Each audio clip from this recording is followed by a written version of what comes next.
നമസ്കാരം. മലയാളി വാർത്ത പ്ലസിലേക്ക് സ്വാഗതം. വൈറ്റ് ഹൌസിൽ ഇരിക്കപ്പുറത്ത് ഇല്ലാതിരിക്കുകയാണ് ട്രംപ്. കാരണം ഒരു 3 ശക്തികൾ കൈകോർക്കാൻ പോകുന്നു, ബെയ്ജിങ്ങിൽ ഒരു ചർച്ച നടക്കാൻ പോകുന്നു എന്നുള്ളതാണ് വൈറ്റ് ഹൌസിനെ ഇപ്പോൾ അരോസരപ്പെടുത്തുന്നത്. ഒരു വഴിക്കൂടെ ഇസ്രയേൽ ഇറാൻ യുദ്ധം അവസാനിപ്പിക്കുന്നതിന് വേണ്ടിയിട്ടുള്ള ചർച്ചകൾ ട്രംപ് നടത്താനിരിക്കുന്നു. തൊട്ടപ്പുറത്ത് റഷ്യ യുക്രൈൻ വിഷയത്തിലും ചർച്ചകൾക്ക് തയ്യാറെടുക്കുന്നു. എന്നാൽ ഇതിനെല്ലാം തകിടം മറിച്ചുകൊണ്ട് ഒരു ബെൽറ്റ് രൂപപ്പെടാൻ പോകുന്നു എന്നുള്ളതാണ് ട്രംപിനെ സംബന്ധിച്ചിടത്തോളം ഇപ്പോൾ ഉയർന്നു വന്നിരിക്കുന്ന ആശങ്ക. അതിൽ ഏറ്റവും പ്രധാനപ്പെട്ടത് ട്രംപിന് വെള്ളിടി വെട്ടിയിരിക്കുന്നത് പുടിനും ഉത്തര കൊറിയയും ചൈനയുമായിട്ടുള്ള ചർച്ച നടക്കാൻ പോകുന്നു എന്നുള്ളതാണ്. എന്തിനും ഏതിനും ചാടി പുറപ്പെട്ട് എന്ത് വേണമെങ്കിലും ചെയ്യുന്ന കിമ്മാണ് ഈ ഒരു ബെൽറ്റിലേക്ക് എത്താൻ പോകുന്നത്. അത് തന്നെയാണ് ഏറ്റവും പ്രധാനപ്പെട്ട ഒരു ട്രംപിനെ പ്രതിസന്ധിയിലാക്കുന്ന കാര്യം. ശരിക്കും ബെയ്ജിങ്ങിലെ ചർച്ചയിൽ എന്തൊക്കെയാണ് സംഭവിക്കാൻ പോകുന്നത് എന്നുള്ളത് അമേരിക്കയെ സംബന്ധിച്ചിടത്തോളം നിർണായകമാണ്. എന്താണ് നമ്മൾ കഴിഞ്ഞ ദിവസം പറഞ്ഞിരുന്നു, ലോകക്രമം മാറുകയാണ്, പല രാജ്യങ്ങൾ മറ്റു പല രാജ്യങ്ങളുമായി കൂട്ടുകെട്ട് തുടങ്ങുന്നു എന്നൊക്കെ ഉള്ളത്. ഇപ്പോൾ ഈ 3 രാജ്യങ്ങൾ തമ്മിൽ ബന്ധം ദൃഢമാണ് അവർ തമ്മിലുള്ളത്. പക്ഷേ ഇപ്പോൾ ഈ ഒരു യുദ്ധങ്ങളുടെ നടുക്ക് നിൽക്കുമ്പോൾ ഈ 3 രാജ്യങ്ങൾ കൈകോർക്കുന്നു എന്ന് പറയുന്നതിൽ മറ്റെന്തൊക്കെയോ ഉണ്ട് എന്നുള്ളതാണ് ട്രംപിനെ ഭയപ്പെടുത്തുന്നത്. ശരിക്കും എന്തൊക്കെയാണ് ഇനി ബെയ്ജിങ്ങിൽ നടക്കാൻ പോകുന്നത്? അടുത്ത ആഴ്ചയാണ് സംഭവിക്കാൻ പോകുന്നത്. അടുത്ത ആഴ്ച ബെയ്ജിങ്ങില് ചൈനയുടെ മിലിറ്ററി പരേഡാണ് നടക്കാൻ പോകുന്നത്. വെറും ഒരു മീറ്റിംഗ് അല്ല നടക്കുന്നത്, അവിടെ ഒരു മിലിറ്ററി പരേഡ് നടക്കാൻ പോവുകയാണ്. അതില് റഷ്യൻ പ്രസിഡന്റ് പുടിനും ഉത്തര കൊറിയൻ ഭരണാധികാരി കിം ജോങ് ഉന്നും പങ്കെടുക്കും എന്നുള്ളതാണ് ട്രംപിന് ഏറ്റവും കൂടുതൽ വിഷമമായിട്ട് നിൽക്കുന്നത്. സെപ്റ്റംബർ 3-ാം തീയതിയാണ് ഈ 3 വൻ ശക്തികൾ തമ്മിൽ കൈകോർക്കുന്നത്. ഇത് ട്രംപിനുള്ള ഒരു മുന്നറിയിപ്പ് കൂടിയാണ് എന്നാണ് രാഷ്ട്രീയ നിരീക്ഷകരെല്ലാം പറയുന്നത്. കാരണം ഇത് നടക്കുന്നത് എന്തിനു വേണ്ടിയിട്ടാണെന്ന് വെച്ച് കഴിഞ്ഞാൽ 2ാം ലോക മഹായുദ്ധത്തിൽ ജപ്പാന്റെ കീഴടങ്ങലിന്റെ 80-ാം വാർഷികം ആഘോഷിക്കുകയാണ്. അതിനു വേണ്ടിയിട്ടാണ് ചൈന ഇതിനു വേണ്ടി ഒരുങ്ങുന്നത്. ഈ ആഘോഷം ഒരു സൈനിക ശക്തി പ്രകടനം മാത്രമായിട്ട് നിൽക്കില്ല. ചൈനയുടെ നയതന്ത്ര ശേഷി എന്താണെന്നും ലോക ശക്തികൾക്കിടയിൽ ചൈനയുടെ സ്വാധീനം എന്താണെന്നും കാണിച്ചു കൊടുക്കുന്നതിനുള്ള ഒരു നേർചിത്രം വരയ്ക്കൽ കൂടിയാണ്. ഇതിനൊപ്പം തന്നെ ഒരു ഭാഗത്ത് കിമ്മും ഒരു ഭാഗത്ത് പുടിനും നിർത്തി നിൽക്കുമ്പോൾ അപ്പൊ ഈ ഞങ്ങൾ 3 ശക്തികൾ ഒന്നിച്ചിരിക്കുന്നു, അല്ലെങ്കിൽ ലോകത്തിലെ ഏറ്റവും വലിയ 2 ശക്തികൾ ഞങ്ങൾക്കൊപ്പമുണ്ട് എന്ന് കാണിക്കുകയാണ് ചെയ്യുന്നത്. അപ്പോൾ ടിയാനൻമെൻ സ്ക്വയറിലാണ് ഇത് നടക്കാനിരിക്കുന്നത്. ഇത് 2015-ലാണ് ഇതിന് മുൻപ് നടന്നിട്ടുള്ളത്. അതിനുശേഷം ഇന്നേവരെ നടന്നിട്ടില്ല. 10,000-കണക്കിന് സൈനികർ അണിനിരക്കും ഈ പരേഡിൽ എന്നാണ് പറയുന്നത്. ഇതില് അപ്പൊ ഈ 10,000-കണക്കിന് ആൾക്കാർ പങ്കെടുക്കുന്നതിൽ ഏറ്റവും വലിയ പ്രാധാന്യത്തോടു കൂടിയുള്ളത് ഇവരുടെ 2 പേരുടെയും സാന്നിധ്യം കൂടിയാണ്. ഇതിനു പുറമെ 24 രാജ്യങ്ങളിൽ നിന്നുള്ള മറ്റു പ്രതിനിധികളും പങ്കെടുക്കുന്നുണ്ട്. അതിൽ ഏറ്റവും പ്രബലരായിട്ടുള്ളവര് Belarus president Alexander Lukashenko, Iran president Masoud Pezeshkian, Indonesian president Subianto, ദക്ഷിണ Korean national assembly speaker Woo Won Shik. ഇപ്പൊ ദക്ഷിണ കൊറിയയിൽ നിന്നും ആള് വരും എന്ന് പറയുന്നു, പക്ഷെ അവരിതുവരെ ക്ഷണം സ്വീകരിച്ചിട്ടില്ല. ഉത്തര കൊറിയ ഉണ്ട്. അപ്പോ അവിടെയും ഒരു പ്രശ്നമുണ്ട്. ഉത്തര കൊറിയയും ദക്ഷിണ കൊറിയയും കൂടി നേർക്കുനേർ വരുമ്പോൾ എന്ത് സംഭവിക്കും? കിം ജോങ് ഉൻ എന്ത് ചെയ്യും? മൈൻഡ് ചെയ്യാതിരുന്നാലും പ്രശ്നമാണ്. അല്ല, മൈൻഡ് ചെയ്യാതിരിക്കുന്നത് മാത്രമല്ല, ഉത്തര കൊറിയയെ പിന്തുണച്ച് നിൽക്കുന്നത് റഷ്യ, ചൈന ആ ബെൽറ്റ് ആണെങ്കിൽ ദക്ഷിണ കൊറിയയ്ക്ക് എല്ലാ കാലത്തും സഹായം അമേരിക്കയാണ്. ഈ അമേരിക്ക ദക്ഷിണ കൊറിയയെ സഹായിക്കുന്നത് ഒരു തരത്തിലും കിം ജോങ് ഉന്നിന് ഇഷ്ടമല്ല. അപ്പോൾ അതിന്റെ പേരിൽ 2 രാജ്യങ്ങളും തമ്മിൽ ചൊറ അങ്ങോട്ടും ഇങ്ങോട്ടും ഉണ്ട്. അപ്പൊ അവിടെ വെച്ച് എന്ത് സംഭവിക്കുമെന്ന് പറയുന്നുണ്ട്. എന്തായാലും ഈ ഒരു പരേഡ് ഒരു ആഘോഷം എന്നതിൽ ഉപരിയായിട്ട് ഒരു നയതന്ത്ര വേദിയായിട്ട് മാറുമെന്നാണ് കരുതുന്നത്. പടിഞ്ഞാറൻ രാജ്യങ്ങളിലെ മിക്ക നേതാക്കളും യുക്രൈൻ യുദ്ധവുമായി ബന്ധപ്പെട്ട് റഷ്യയോടുള്ള എതിർപ്പ് കാരണം ഇതിൽ പങ്കെടുക്കുന്നില്ല. അപ്പോൾ ആ പരേഡിൽ നിന്ന് വിട്ടുനിൽക്കുകയാണ് കുറെ രാജ്യങ്ങൾ. ഈ യുക്രൈൻ യുദ്ധത്തില് റഷ്യ യുക്രൈനോട് ചെയ്തിട്ടുള്ള സൈനിക നടപടികളിൽ പ്രതിഷേധിച്ചാണ് ഇവർ പങ്കെടുക്കാത്തത്. ആ സമയത്താണ് ഇവരുടെ 2 പേരുടെയും മാത്രം സാന്നിധ്യം മതി എന്നാണ് ഷീ ജിൻപിങ് പറയുന്നത്. മറ്റു രാജ്യങ്ങൾ വിട്ടു നിൽക്കുന്ന പ്രാധാന്യം റഷ്യക്കും ഉത്തര കൊറിയയ്ക്കും കൊടുക്കുന്നു. അപ്പൊ അതൊരു വലിയ നയതന്ത്ര വിജയമായിട്ട് മാറും എന്ന് തന്നെയാണ് ഉദ്ദേശിക്കുന്നത്. യുദ്ധവിമാനങ്ങളും മിസൈൽ പ്രതിരോധ സംവിധാനങ്ങൾ, ഹൈപ്പർസോണിക് ആയുധങ്ങൾ അടക്കം ചൈന ഇതിൽ പ്രദർശിപ്പിക്കുന്നുണ്ടെന്ന് പറയുന്നു. പിന്നെ സൈനികരുടെ അഭിവാദ്യം പരേഡിൽ ഷീ ജിൻപിങ് സ്വീകരിക്കുന്നുണ്ട്. അപ്പോ ഇതില് ഏറ്റവും കൂടുതൽ പ്രാധാന്യം അർഹിക്കുന്ന ഒരാള് നമ്മുടെ കിം തന്നെയാണ്. ഈ കിമ്മിന്റെ കാര്യത്തിലേക്ക് വരികയാണെങ്കിൽ ഈ എന്താ ഒരു തീരുമാനം, അത് കിം എപ്പോൾ എന്ത് തീരുമാനിക്കും, എന്ത് നടപടി, എന്ത് പ്രവർത്തിക്കും എന്നൊന്നും നമുക്ക് പറയാൻ കഴിയാത്ത ഒരാളാണ്. ഇതിനെക്കുറിച്ച് പറയുന്നത് ഇതിനെക്കുറിച്ച് തന്നെ അയാളെ വിശേഷിപ്പിക്കുന്നത് ചതുരംഗ പലകയിലെ കറുത്ത കുതിര എന്നാണ്. കാരണം എപ്പോ എവിടേക്ക് എങ്ങനെ ചാടും എന്നുള്ളത് അറിയാൻ പറ്റില്ല. അത് കിമ്മിന് മാത്രം അറിയാവുന്ന കളങ്ങൾ വളരെ സൂക്ഷിച്ച് നല്ല കണിശത്തോടു കൂടി ചാടി എതിരാളിയെ വീഴ്ത്തുന്ന ഒരു നയം. ഇപ്പോ ഒരു മിലിറ്ററി പരേഡിന് വേണ്ടിയിട്ടാണ് ഇവർ ഒത്തുകൂടുന്നതെങ്കിലും അവിടെ അമേരിക്ക ഭയക്കുന്നത് ഈ മൂന്ന് രാജ്യങ്ങൾ തമ്മിൽ മറ്റെന്തെങ്കിലും കരാറുകളിൽ ഏർപ്പെടുമോ എന്നുള്ളതാണ്. തന്നെയല്ല, ഇറാനെയും ക്ഷണിച്ചിട്ടുണ്ട്. അപ്പോൾ ഇറാന്റെ കാര്യത്തിൽ എന്ത് തീരുമാനം ഇവർ സ്വീകരിക്കും, അത്തരത്തിലുള്ള ഒരു ആശങ്കയൊക്കെ ഇപ്പോൾ തന്നെ വൈറ്റ് ഹൌസിനുണ്ട്. ഏറ്റവും പ്രധാനപ്പെട്ടതായിട്ട് നമ്മൾ ഈ യുക്രൈൻ റഷ്യ യുദ്ധത്തിൽ കണ്ടതാണ്. യുക്രൈന് വലിയ രീതിയിൽ ആയുധങ്ങളും അതുപോലെ തന്നെ സൈന്യത്തെയും കൊണ്ട് സഹായിച്ചിരുന്നു ഉത്തര കൊറിയ. അപ്പോൾ ഇപ്പോൾ നടക്കുന്ന കൂടിക്കാഴ്ചയിൽ ഇപ്പോൾ നടക്കുന്ന യുദ്ധങ്ങളുമായി ബന്ധപ്പെട്ട് എന്തെങ്കിലും ഒരു ചർച്ചകൾ അല്ലെങ്കിൽ ഒരു നീക്കം നടക്കാൻ പോകുന്നുണ്ടോ എന്നൊക്കെയുള്ള ഒരു അലോസരപ്പെടുത്തൽ ഈ പറയുന്ന ട്രംപിനുണ്ട്. ട്രംപിന്റെ പ്രശ്നമെന്ന് പറയുന്നത് കിം ഈ അടുത്ത കാലത്ത് നിരവധി വെല്ലുവിളികൾ നടത്തിയിട്ടുണ്ട് അമേരിക്കയ്ക്ക് നേരെ. അതിലേറ്റവും പ്രധാനപ്പെട്ടത് ഇറാന്റെ ആണവ കേന്ദ്രങ്ങൾ ആക്രമിച്ചപ്പോൾ ഉത്തര കൊറിയ വന്നു. മറ്റൊരു രാജ്യത്തിന് മേലുള്ള കടന്നുകയറ്റമാണ് അമേരിക്ക നടത്തുന്നത്, ഇതൊന്നും കണ്ടുകൊണ്ട് നിൽക്കാൻ കഴിയുന്നതല്ല എന്നുള്ള ഒരു വെല്ലുവിളി നടത്തി. അത് കഴിഞ്ഞ് റഷ്യ യുക്രൈൻ യുദ്ധത്തിൽ യുക്രൈനെ പിന്തുണയ്ക്കുന്ന ഒരു നടപടിയിലേക്ക് ട്രംപ് എത്തിയപ്പോൾ അതിനെ വിമർശിച്ചു. ഇനി റഷ്യക്ക് നേരെ കൈകൾ ഉയരരുത്, ആയുധം കൊടുത്ത് സഹായിക്കുന്നതിനെ വിമർശിച്ചു. അപ്പോൾ ആ തരത്തിൽ അന്നും കിം പറഞ്ഞൊരു കാര്യമുണ്ട്, അമേരിക്കയെ മുഴുവൻ റഡാറിലാക്കുന്ന അണ്വായുധങ്ങൾ ഞങ്ങളുടെ പക്കൽ ഉണ്ട് എന്നുള്ള ഒരു വെല്ലുവിളി. അപ്പൊ അതിനുശേഷം പിന്നീട് നമ്മൾ കണ്ട ഒരു ട്രംപ് ഈ കിമ്മിനെ ഒന്ന് ബഹുമാനിക്കുന്ന, ഒന്ന് സുഖിപ്പിച്ച് നിൽക്കുന്ന ഈ പറയുന്ന ട്രംപിനെയാണ്. ഈ തൊട്ടടുത്ത ദക്ഷിണ കൊറിയയിൽ ഇടയ്ക്കൊരു ചർച്ചയ്ക്ക് ട്രംപ് പോയിരുന്നു. ആ ചർച്ചയിലും ഈ കിമ്മിനെ കടന്നാക്രമിക്കാതെ ഒന്ന് പ്രശംസിച്ചുകൊണ്ടുള്ള ചില പ്രസ്താവനകളൊക്കെയാണ് ട്രംപ് നടത്തിയത്. അതായത് ട്രംപിന് പേടിയുള്ള ഒരേ ഒരാൾ എനിക്ക് തോന്നുന്നു കിം ആയിരിക്കും. അത് മുൻപത്തെ തവണ അധികാരത്തിലിരുന്നപ്പോൾ ട്രംപ് അധികാരത്തിലിരുന്നപ്പോൾ ഇരു രാജ്യങ്ങളും തമ്മിൽ വലിയ വാക്പോര് നടന്നു. യുദ്ധത്തിന്റെ ഒരു ഘട്ടം ഉണ്ടാകുമെന്നുള്ള ഒരു സമയം വന്നപ്പോഴത്തേക്ക് ക്രിസ്മസിന് ട്രംപിന് വേണ്ടി ഒരു സമ്മാനം ഞാൻ തയ്യാറാക്കി വെച്ചിട്ടുണ്ട്, അതങ്ങ് എത്തും എന്ന് പറഞ്ഞു. ആണവ പോർമുന തിരിച്ചു വെച്ചു അമേരിക്കയിലേക്ക്. തൊട്ടടുത്ത സെക്കൻഡിൽ അമേരിക്ക കിം ജോങ് ഉന്നുമായിട്ട് ചർച്ചയ്ക്ക് തയ്യാറായി വന്നതാണ്. അന്ന് ഒന്ന് സുഖിപ്പിച്ച് അനുനയിപ്പിച്ച് വിട്ടതാണ്. ഇപ്പോൾ വീണ്ടും ഇപ്പോൾ നടക്കുന്ന യുദ്ധങ്ങളിൽ, അതായത് റഷ്യക്ക് പൂർണ്ണ പിന്തുണ പ്രഖ്യാപിച്ചുകൊണ്ടാണ് ഉത്തര കൊറിയ നിൽക്കുന്നത്. അതുകൊണ്ട് തന്നെ പുടിനെ പിന്തുണച്ചാണ് കിം സംസാരിക്കുന്നത്. എന്തെങ്കിലും ഒരു ഘട്ടത്തിൽ ഈ യുദ്ധത്തിന്റെ പങ്കാളിയാകുകയാണെങ്കിൽ പ്രതിസന്ധി രൂക്ഷമാണ്. അതെ, കാരണം ഇപ്പൊ യുദ്ധത്തിലും പറഞ്ഞത് അത് തന്നെയായിരുന്നു, ഇറാനോ ചൈനയോ അല്ല ഞങ്ങൾക്ക് പേടി എന്ന് യുക്രൈൻ പറഞ്ഞിട്ടുണ്ടായിരുന്നു. കാരണം ഏറ്റവും കൂടുതൽ പേടിക്കുന്നത് ഈവൻ അമേരിക്കയും അല്ല, ആരെയുമല്ല, റഷ്യയുമല്ല പേടി, ഏറ്റവും പേടി കിം ജോങ് ഉന്നിന്റെ സൈന്യത്തിനെയാണ് എന്ന് യുക്രൈൻ പറഞ്ഞിട്ടുണ്ടായിരുന്നു. ഇന്റലിജൻസ് മേധാവി തന്നെയാണ് അത് സമ്മതിച്ചിരുന്നത്. അപ്പോ അതൊരു വലിയ പേടി തന്നെ. അതിന്റെ ഒപ്പം തന്നെ ദക്ഷിണ കൊറിയയെ പ്രധാന ശത്രുവായിട്ട് പ്രഖ്യാപിച്ച് ഉത്തര കൊറിയ നേതാവ് കിം ജോങ് ഉൻ യുദ്ധത്തിന് ഒരുക്കം തുടങ്ങിയിരുന്നു. അതുമുതൽ കൊറിയൻ ഉപദ്വീപിലും ലോകമെങ്ങും തന്നെയും ആശങ്കയിലാണ് ഇനി ദക്ഷിണ കൊറിയയുമായിട്ടൊരു യുദ്ധം ഉണ്ടാകുമോ എന്നുള്ള. ആ സമയത്താണ് രണ്ട് നേതാക്കളും ഇപ്പോൾ ഒരുമിച്ച് വരുന്നത്. അതും വരുമോ എന്ന് അറിഞ്ഞുകൂടാ, പക്ഷെ വരാൻ സാധ്യതയുണ്ട്, അല്ലെങ്കിൽ വിളിച്ചിട്ടുണ്ട്, ക്ഷണിച്ചിട്ടുണ്ട്. ക്ഷണം സ്വീകരിക്കും എന്നുള്ളതിനെ കുറിച്ചൊന്നും തന്നെ പറഞ്ഞിട്ടില്ല. അപ്പൊ ചൈനീസ് ഇതില് വേറൊരു പ്രശ്നമുള്ളത്, നോർത്ത് കൊറിയൻ പ്രവിശ്യയില് ചൈനീസ് അതിർത്തിയിൽ നിന്ന് വെറും 27 കിലോമീറ്റർ മാത്രം അകലെയാണ് ആണവ പോർമുനകൾ വഹിക്കാൻ ശേഷിയുള്ള ദീർഘദൂര ബാലിസ്റ്റിക് മിസൈലുകൾ സൂക്ഷിക്കുന്നതിന് വേണ്ടിയിട്ട് ഒരു രഹസ്യ താവളമുണ്ട്. അതിന്റെ പേര് സിൻപുങ് ഡോങ് എന്നാണ്. സിൻപുങ് ഡോങ് മിസൈൽ പ്രവർത്തന കേന്ദ്രം എന്നാണ് അതിന്റെ പേരിട്ടിരിക്കുന്നത്. ഇത് ഇവർക്ക് അമേരിക്കയ്ക്ക് ഉൾപ്പെടെ എല്ലാവർക്കും കുറച്ച് പേടിയാണ്.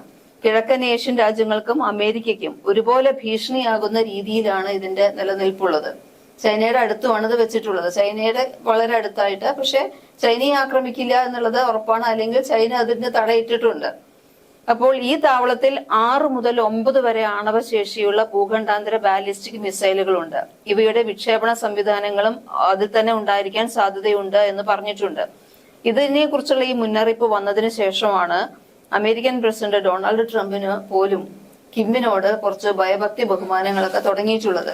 കാരണം ഇത് എപ്പോൾ എവിടേക്കാണ് ഇത് നീങ്ങുക എന്നുള്ളതിനെ കുറിച്ച് വ്യക്തമായിട്ടൊരു ധാരണ ഡൊണാൾഡ് ട്രംപിനില്ല. ഈവൻ കിമ്മിന് പോലും ഉണ്ടാകാൻ ചാൻസ് ഇല്ല. കാരണം എപ്പോഴാണോ അത് തോന്നുന്നത് ആ സമയത്ത് തിരിച്ചു വെക്കുകയുള്ളൂ. അപ്പോ ഇത്ര വലിയൊരു പോർമുനയും ഇങ്ങനെ ഒരു പ്രവർത്തന കേന്ദ്രവും അവിടെ ഉള്ളത് ശരിക്കും ഒരു ഭീഷണി തന്നെയാണ് അമേരിക്കയ്ക്ക് ഉൾപ്പെടെ. ഇതാണ് അമേരിക്കയെ ഭയപ്പെടുത്തുന്ന കാര്യം. എന്തിനാണ് അമേരിക്ക ഈ കിമ്മിനെ ഭയപ്പെടുന്നത് എന്ന് ചോദിച്ചാൽ പ്രധാന കാരണം ഇത് തന്നെയാണ്. കാരണം ബാലിസ്റ്റിക് മിസൈലുകളും അവ വിക്ഷേപിക്കാനുള്ള അതിന്റെ ഉപകരണങ്ങളും എല്ലാം കൂടി ആയിട്ടാണ്. അത് മാക്കാൻ ഒരു ബട്ടൺ അമർത്തിയാൽ മാത്രം മതി. അപ്പോ അങ്ങനെ ഒരു രീതിയിൽ ഒരു സംഭവം അടുത്തുള്ളത് ശരിക്കും ഒരു വലിയ ഭീഷണിയായിട്ട് തന്നെയാണ് നിൽക്കുന്നത്. ഇത് ട്രംപിനെ ശരിക്കും കുറച്ചൊന്ന് പരിഭ്രമിപ്പിക്കുന്നുമുണ്ട്. അപ്പോ ഉത്തര കൊറിയയുടെ ആണവായുധ പദ്ധതി തകർക്കുക എന്ന ലക്ഷ്യത്തിലേക്ക് എങ്ങനെയെങ്കിലും എത്തുക എന്നുള്ളതാണ് അമേരിക്കയുടെയും ദക്ഷിണ കൊറിയയുടെയും ആഗ്രഹം. പക്ഷെ അവരെ ആണവായുധ നിരായുധീകരണം എന്നൊന്ന് പറഞ്ഞിട്ട് കരാർ പറ്റില്ല. ഇറാന് നേരെ കരാറ് കൊണ്ട് പോകുന്ന പോലെ വെല്ലുവിളിച്ച് കരാറിൽ ഒപ്പിടിപ്പിക്കുന്ന രീതി ഒന്നും കിമ്മിന്റെ എടുക്കാൻ നടക്കുന്നില്ല. അത് നമ്മള് ഈ അമേരിക്ക കിമ്മിനെ ഭയക്കുന്നു എന്നുള്ളതിന്റെ ഏറ്റവും വലിയ ഉദാഹരണമാണ് അവരെ ഒരു കരാറിൽ ഒപ്പിടാൻ ട്രംപ് വിളിക്കുന്നില്ല. ആണവ നിരായുധീകരണം വേണമെന്ന് പറഞ്ഞപ്പോഴാണ് ആണവ പോർമുന തിരിച്ചു വെച്ചത്. അപ്പോൾ അത് ഒരു തരത്തിലും ഞങ്ങൾ ആണവ നിരായുധീകരണം ആവില്ല എന്ന് പറയല. അന്ന് പ്രഖ്യാപിക്കുകയും ചെയ്തു ഞങ്ങൾ 100% ഒരു ആണവ രാഷ്ട്രമാണ് എന്ന്. ഉണ്ടാക്കില്ല എന്നുള്ളതല്ല, നിങ്ങൾ സംശയിക്കേണ്ട, ആണ് എന്ന് പറഞ്ഞു കഴിഞ്ഞു. അത് തന്നെ. ഈ കിമ്മിന്റെ കാര്യം പറയുമ്പോഴത്തേക്ക് നമ്മൾ ഈ ചില കമന്റുകളൊക്കെ വരാറുണ്ട് നമ്മുടെ സോഷ്യൽ മീഡിയയിലൊക്കെ. കിമ്മിന്റെ വാർത്ത വരുമ്പോൾ പറയുന്ന ഈ മനുഷ്യന് ഒരാളെയും ഭയമില്ലേ, പേടിയില്ലേ എന്നുള്ള ഒരു ചോദ്യമൊക്കെ വരുമ്പോ ചില ആൾക്കാർ പറയുന്ന കമന്റാണ് ഈ പേടിക്കാനും ഒരു ബുദ്ധി വേണമല്ലോ, അതില്ല. പക്ഷെ അത് പറഞ്ഞ കാര്യമില്ല, വളരെ നിർണായക ശക്തി തന്നെയാണ്. കാരണം ഇത്രയധികം ആണവ പോർമുലകൾ ഉണ്ടായിരിക്കുക, ആണവ സമ്പത്ത് ഉണ്ടായിരിക്കുക, യുദ്ധങ്ങൾ ഉണ്ടായിരിക്കുക, യുദ്ധസമ്പത്ത് ഉണ്ടായിരിക്കുക. റഷ്യ യുക്രൈൻ യുദ്ധ സമയത്ത് സൈനികരെയും ആയുധങ്ങളും എല്ലാം കൊടുത്തിട്ടുണ്ട്. ആ സമയമാണ് റഷ്യയോട് ഇത്രയധികം അടുത്തത്. ഇതിപ്പോ ഉത്തര കൊറിയയിൽ നിന്ന് തന്നെ ഈ അടുത്ത് വന്ന 2-3 വാർത്തകളുണ്ടായത്. അതായത് പ്രളയം സംഭവിച്ച സമയത്ത് ജനങ്ങളെ രക്ഷിക്കാൻ കഴിഞ്ഞില്ല, പ്രളയത്തിൽപ്പെട്ട ജനങ്ങളെ രക്ഷിക്കാൻ കഴിഞ്ഞില്ല. അതിന് രക്ഷാപ്രവർത്തനം നടത്തിയ സൈനികരിൽ 10-20 പേരെ കൊല്ലാൻ ഉത്തരവിട്ടു എന്ന് പറഞ്ഞൊരു വാർത്ത പുറത്തു വരുന്നുണ്ട്. അങ്ങനെയൊക്കെ. പിന്നെ അതുപോലെ തന്നെ കിമ്മിന്റെ അച്ഛൻ മരിച്ച സമയത്ത്, അപ്പോൾ ഈ എല്ലാ വർഷവും ഈ മരിച്ചതിന്റെ ദിവസം വരുമല്ലോ, അതിന്റെ ഈ ഓർമ്മ ദിനത്തിലൊക്കെ ഉത്തര കൊറിയക്കാരെല്ലാവരും കരയണമെന്നാണ് കിം ജോങ് ഉൻ ഉത്തരവിട്ടിരിക്കുന്നത്. അപ്പം ഈ ചടങ്ങിന് ഒരുപാട് ആൾക്കാരെ വിളിക്കും. അപ്പം ഈ ആൾക്കാരെ മത്സരിച്ച് കരയും. ആരുടെയെങ്കിലും മുഖത്തൊരു ചിരിയെങ്കിലും വന്നാൽ അവന്റെ കാര്യം തീർന്നു. അപ്പോൾ അത്തരത്തിലുള്ള ഉത്തര കൊറിയക്കാർക്ക് പോലും പേടി എന്ന് വെച്ചാൽ എങ്ങനെ ഇതിനെ കൈകാര്യം ചെയ്യണമെന്ന് അവർക്കറിയില്ല. അപ്പോ എന്തായാലും പക്ഷെ അവരൊട്ടും നിസ്സാരമായിട്ട് നമുക്ക് കാണാൻ പറ്റില്ല. കാരണം ഒരുപാട് ആയുധങ്ങള്, സൈന്യങ്ങള്, പീരങ്കി ഷെല്ലുകള്, മിസൈലുകള്, റോക്കറ്റ് സംവിധാനങ്ങൾ ഇതെല്ലാം നൽകിയിട്ടാണ് ശരിക്കു പറഞ്ഞാൽ പുടിന്റെ പോലും സമ്മതി നേടിയെടുത്തിരിക്കുകയാണ് കിം. പുടിൻ ഒരാളോട് കുറച്ചൊരു സൗഹൃദം കാണിക്കണമെന്നുണ്ടെങ്കിൽ ഇവൻ മോദിയായിട്ട് പോലും ചെയ്തത് നമുക്കറിയാവുന്ന കാര്യങ്ങളാണ്. അപ്പോൾ അതിനേക്കാളൊക്കെ ഉപരിയായിട്ട് ഇവരുമായിട്ട് ഒരു കിം ജോങ് ഉന്നുമായിട്ട് സൗഹൃദമുണ്ട് എന്ന് പറഞ്ഞാൽ എന്തുമാത്രം അതിനുള്ള കഴിവുണ്ട്. അല്ലെങ്കിൽ അതും പേടിച്ചിട്ടാണോ എന്ന് അറിയില്ല. അല്ല, അത് പേടിച്ചിട്ടല്ല. കിമ്മിന് പേടിയാണ് പുടിനെ. നമ്മള് ഇതിനു മുൻപ് ഞാൻ പറഞ്ഞിരുന്നില്ലേ, ഒരു അടച്ചിട്ട മുറിയിൽ ഒരു ചർച്ച നടക്കുന്നു, കുറച്ച് ലോക നേതാക്കളുണ്ട്. അപ്പോ പുടിൻ ഇങ്ങനെ ഒരു മൈക്കിൽ ഇങ്ങനെ തട്ടിക്കളിച്ചോണ്ടിരിക്കുകയാണ്. അപ്പോൾ വിറളി പിടിച്ചിരിക്കുന്ന കിമ്മിന്റെ ഒരു വീഡിയോ പുറത്തു വന്നിട്ടുണ്ട്.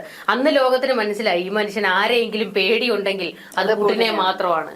അപ്പൊ പുടിനോട് മാത്രമേ. അപ്പൊ അതുകൊണ്ട് തന്നെയാണ് ഇപ്പോൾ അമേരിക്ക പേടിക്കുന്നതും. കാരണം റഷ്യയുമായിട്ട് ഇത്രയധികം അടുക്കുമ്പോൾ റഷ്യക്ക് ഇപ്പൊ എന്തായാലും പുടിൻ എന്തായാലും ഇപ്പോൾ ട്രംപിനോട് വലിയ അടുപ്പമൊന്നും ഇല്ല എന്ന് മാത്രമല്ല ഒരു പ്രതിസ്ഥാനത്താണ് നൃത്തം ചെയ്തിരിക്കുന്നത്. അപ്പോൾ കിമ്മിന്റെ സഹായത്തോടു കൂടി അല്ലെങ്കിൽ കിമ്മിന്റെ സ്നേഹബന്ധം അത് നേരെ ട്രംപിന് എതിരാകുമോ എന്നുള്ളതാണ് ഇപ്പോൾ ഏറ്റവും കൂടുതൽ ട്രംപിനെ വിഷമിപ്പിക്കുന്നത്. ഇത് മാത്രമല്ല, ഇപ്പോൾ മനഃപൂർവ്വമാണ് അമേരിക്ക എന്ന് പറയുന്നത്, ട്രംപ് എന്നുള്ള പേര് പറഞ്ഞത് കൊണ്ടാണ്. അല്ല, അത് അമേരിക്കയുടെ മൊത്തം നയമല്ല, ട്രംപ് വന്നതിന് ശേഷമുള്ള ചില നയങ്ങളാണല്ലോ.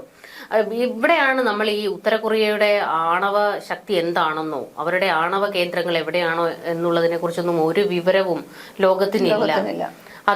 അതിന് മുകളിൽ ഒരു ഈച്ച പോലും പറക്കാൻ ഭയക്കുന്നു എന്നുള്ളതാണ്.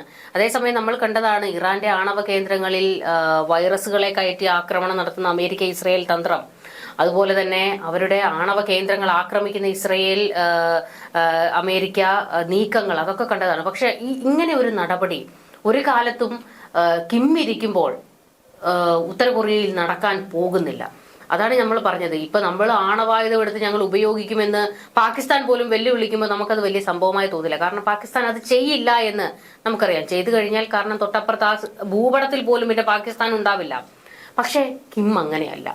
ഇത് ഈ പറച്ചിലൊന്നുമില്ല, പ്രവൃത്തി മാത്രമാണ്. ഈ ആദ്യം അടിക്കുക, ആദ്യം തല്ലുക, പിന്നെ കാര്യം പറയുക എന്ന് പറയില്ലേ, അതാണ് മൂപ്പരുടെ ഒരു രീതി. അതുകൊണ്ട് ഈ മനുഷ്യനെ തൊട്ട് കളിക്കാൻ ആരും തയ്യാറാകത്തില്ല. തൊട്ടപ്പുറത്ത് കിടക്കുന്ന ദക്ഷിണ കൊറിയയ്ക്ക് പോലും ഒരു പരിധിയിൽ കൂടുതൽ കിമ്മിനെ വിമർശിക്കാനോ അവരുടെ നയങ്ങളെ എതിർക്കാനോ ഒന്നും തയ്യാറല്ല. അത് നമ്മൾ കാണേണ്ടതാണ്. അതുപോലെ തന്നെ പിന്നെ ട്രംപിന്റെ കാര്യത്തിൽ വീണ്ടും വന്നു കഴിഞ്ഞാൽ വേറൊരു ചെറിയ പ്രശ്നം കൂടിയുണ്ട്. അപ്പൊ ഈ യുക്രൈൻ യുദ്ധം അവസാനിപ്പിക്കണമല്ലോ, പീസ് മേക്കർ ആകണം. അതിനിപ്പോ ഇനി കിമ്മിനെ ഒന്ന് കാണാൻ വേണ്ടി മൂപ്പര് റെഡിയായിട്ടിരിക്കുകയാണ്. ആ സമയത്താണ് ബീജിംഗിലേക്ക് പോയിട്ട് പുടിനും കിമ്മുമായിട്ട് കാണുന്നത്. അതും ഒരു ട്രംപിന് പേടിയായിട്ടുണ്ട്. കാരണം അതിനു മുമ്പ് ഇവര് തമ്മിൽ ചർച്ചയ്ക്ക് മുമ്പ്, കാരണം ഇതിനു മുമ്പ് ഇവര് തമ്മിൽ ചർച്ചയ്ക്ക് വന്നു കഴിഞ്ഞപ്പോ അലാസ്കയിലുള്ള മീറ്റിങ്ങിന് മുമ്പ് പുടിൻ ഇവര് തമ്മിൽ കണ്ടു കഴിഞ്ഞപ്പോ ഈ മീറ്റിങ്ങിനെ കുറിച്ചുള്ള വിവരങ്ങൾ ഉൾപ്പെടെ കിമ്മുമായിട്ട് സംസാരിച്ചിട്ടുണ്ട്. അപ്പൊ തീർച്ചയായിട്ടും ഈ ഇവിടെ വെച്ച് കാണുമ്പോഴും ചൈനയിൽ വെച്ച് കാണുമ്പോഴും ഇവർ ഈ കാര്യങ്ങളെ കുറിച്ച് സംസാരിക്കും. അപ്പൊ ട്രംപ് എന്തായാലും കിമ്മിനെ കാണാൻ പോകുന്നതുമാണ്. അപ്പോൾ ഈ വിഷയം തീർച്ചയായിട്ടും അവിടെ സംസാര വിഷയമാകും. അപ്പോൾ എന്ത് നിലപാടെടുക്കണം എന്നുള്ളത്, കിം എടുക്കേണ്ട നിലപാടിനെ കുറിച്ച് പുടിൻ വ്യക്തമായി കിമ്മിനെ ധരിപ്പിക്കാൻ ചാൻസ് ഉണ്ട്. അപ്പൊ ഇതും ട്രംപിനൊരു ചെറിയ വിഷമമായിട്ടിരിക്കുകയാണ്. കാരണം അവര് കാണുന്നതിന് മുമ്പ്, ട്രംപും കിമ്മും തമ്മിൽ കാണുന്നതിന് മുമ്പ് പുടിനും കിമ്മുമായി കാണുന്നു എന്നുള്ളതും ഒരു പ്രശ്നമാണ്. തന്നെയല്ല, ഈ ആരുടെയും നിർദ്ദേശം അനുസരിച്ച് നിൽക്കാൻ, പ്രത്യേകിച്ച് ട്രംപിന്റെ ഒന്നും നിർദ്ദേശം അനുസരിച്ച് നിൽക്കാനൊന്നും പുടിൻ കിം തയ്യാറാകില്ല. പിന്നെയും കേൾക്കുന്നത് പുടിന്റെ വാക്കുകളാണ്. ഇവർ രണ്ടുപേരും കാണുന്നത് ചൈനീസ് പ്രസിഡന്റിനെയാണ്. അവരുമായിട്ടും അമേരിക്ക ഇപ്പൊ കുറച്ചൊരു പ്രശ്നത്തിലാണ് നിൽക്കുന്നത്. അപ്പൊ ഇതും ഒരു ഭീകര പ്രശ്നത്തിലേക്കാണ്. അപ്പൊ എന്തായാലും ഈ മൂന്ന് നേതാക്കന്മാര്, ലോക നേതാക്കൾ തമ്മിൽ കാണുമ്പോൾ വല്യേട്ടൻ കുറച്ച് പേടിച്ചിട്ടുണ്ട് എന്നുള്ളതാണ് ഇതിൽ പ്രധാനപ്പെട്ട കാര്യം. ചൈനയുടെ കാര്യം എന്താന്ന് വെച്ച് കഴിഞ്ഞാൽ, രണ്ട് വലിയ ലോക നേതാക്കൾ എന്റെ ഇടവും വലവും ഉണ്ട് എന്ന് ലോകത്തിന് കാണിച്ചു കൊടുക്കുകയാണ് ഷീ ജിൻപിങ് ചെയ്യുന്നത്. അപ്പോ ഇത് മാത്രമല്ല, ചൈന ഈ പറയുന്ന പോലെ തന്നെ ഇപ്പൊ മറ്റ് രാജ്യങ്ങൾക്കൊക്കെ വേണ്ടിയിട്ട് വിശാലമായ മാർക്കറ്റ് തുറന്നിട്ട് കൊടുക്കുകയാണ്.